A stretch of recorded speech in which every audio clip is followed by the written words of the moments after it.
Austin's known as the live music capital of the world, and my parents very much embraced that.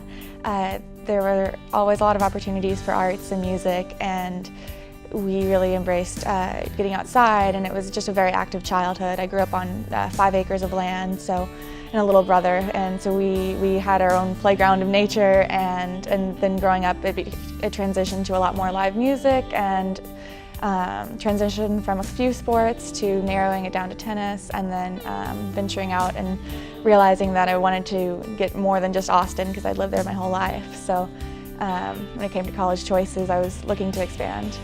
So I probably started way earlier than anyone.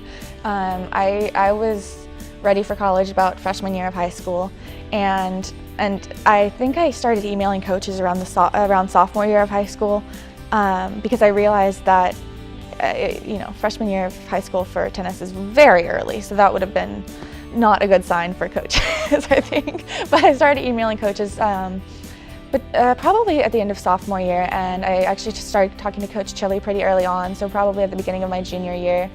And at first I was talking to probably 30 schools and just trying to feel it out and see who was going to have the best environment and atmosphere. And I was close to going to UNC Asheville, but it just wasn't a quite perfect fit, and I ended up visiting here around Thanksgiving break of my senior year, and just was stunned by the campus and the kindness of Coach Chili, and just the available opportunities within Bryant, tennis and academic.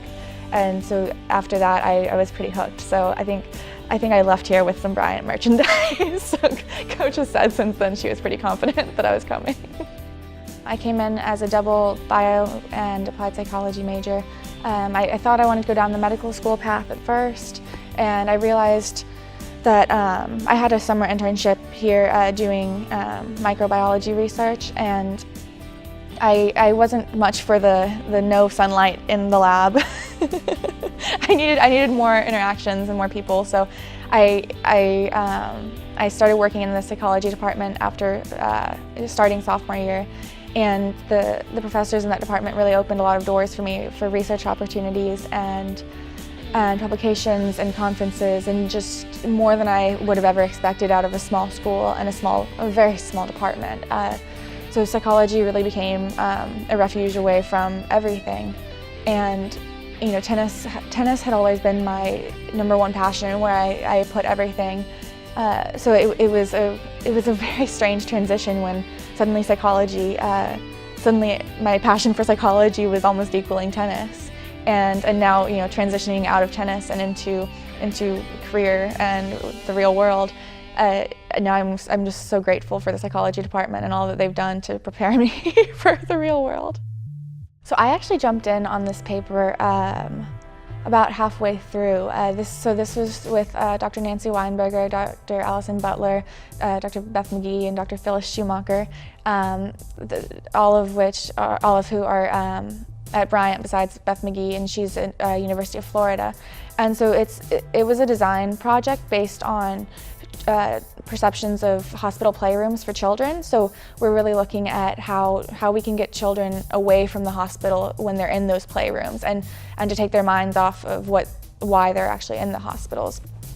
For like over a year and a half, and part of that was while I was in Australia, so they knew I was dedicated to the project and that I was really determined to help see it through. And so at that point they said that they were going to put me on the paper and on a couple of posters that we did as well. So we went to New York and we presented at the Association for Psychological Science meeting in 2016, and that was an incredible experience. And even at that point I didn't know I was going to be on the paper. So after that, and in the last months, they put me on the paper, and we've gone through the revision process, and we've been submitting it at a few different journals, trying to find it a home, and it's ending up in a special healthcare issue of the Journal of Interior Design. So that's coming out in June of this year, and it's already published online, and I believe it was online in March.